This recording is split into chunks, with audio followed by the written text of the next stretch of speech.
महाभारत चक्रव्यूह में अभिमन्यु का वध जानिए कैसे हुआ। कुरुक्षेत्र में कौरवों और पांडवों के बीच 18 दिन तक घमासान युद्ध चलता था।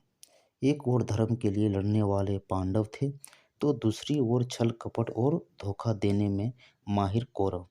उन्होंने छल से युद्ध जीतने के लिए एक रणनीति बनाई।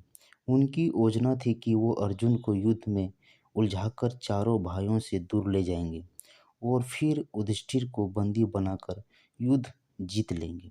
अब युद्ध वाले दिन कौरव सेना की एक टुकड़ी अर्जुन से युद्ध करते हुए उन्हें रणभूमि से दूर ले गए। वहीं गुरु द्रोणाचार्य ने युधिष्ठिर को बंदी बनाने के लिए चक्रव्यूह की रचना की, जबकि पांडवों में सिर्फ अर्जुन को पता था कि चक्रव्यूह को कैसे तोड़ना है। अर्जुन के दूर जाते ही गुरु द्रोणाचार्य ने पांडव को ललकाराते हुए कहा कि या तो युद्ध लड़ो या फिर हार मान लो। युद्ध के नियम के अनुसार युद्ध लड़ना जरूरी था। यदि युद्ध न करते तो भी हार जाते और युद्ध करते तो भी हार निश्चित थी। अब धर्मराज युधिष्ठिर को कुछ सूझ नहीं रहा था कि क्या करें और ना करें। उसी समय धर्मराज युधिष्ठिर के सामने एक युवक खड़ा हुआ और कहा, काका श्री, मुझे चक्रव्यूह को तोड़ने और युद्ध करने का आशीर्वाद दीजिए। यह युवक कोई और नहीं बल्कि अर्जुन का पुत्र अभिमन्यु था।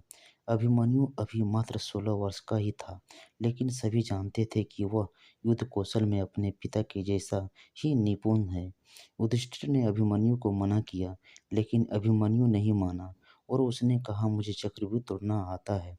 जब मैं अपनी माँ के गर्भ में था तो पिता ने माँ को चक्रव्यूह तोड़ने का तरीका बताया था। बस तभी मैंने इसे सीख लिया था।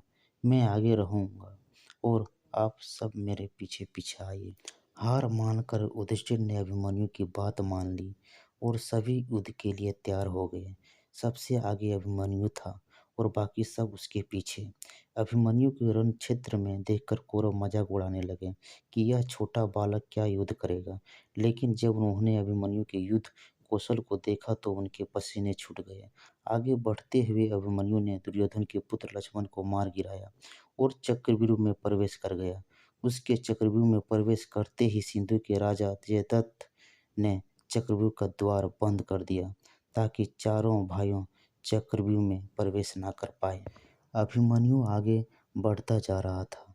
उसने एक एक करके सभी योद्धाओं को हरा दिया, जिनमें समय दुर्योधन, कर्ण और गुरु द्रोण भी शामिल थे। किसी को कोई उपाय समझ में नहीं आ रहा था। तभी कौरवों के सभी महारथियों ने एक साथ मिलकर अभिमन्यु पर हमला कर दिया। किसी ने उसका धनुष तोड़ दिया तो किसी ने रथ। उसके बावजूद अभिमन्यु नहीं रुका। उसने रथ का पहिया उठाकर युद्ध करना शुरू कर दिया। बड़े बड़े महारथियों के साथ वीर अभिमन्यु अकेला लड़ता रहा, लेकिन वह अकेला कब तक लड़ता। अंत में सभी ने मिलकर उसकी हत्या कर दी और अभिमन्यु वीर गति को प्राप्त हुआ। अभिमन्यु की मृत्यु के बाद अर्जुन ने प्रतिज्ञा ली कि वह अगले दिन युद्ध में जयद्रथ का वध कर देगा। आज शूरवीर अभिमन्यु का नामकरण और अर्जुन से पहले भी सम्मान के साथ लिया जाता है। दोस्तों, यह स्टोरी आप लोगों को कैसा लगा कमेंट में ज़रूर लिखिए। लाइक कीजिए, शेयर कीजिए और सब्सक्राइब। जय श्री कृष्ण।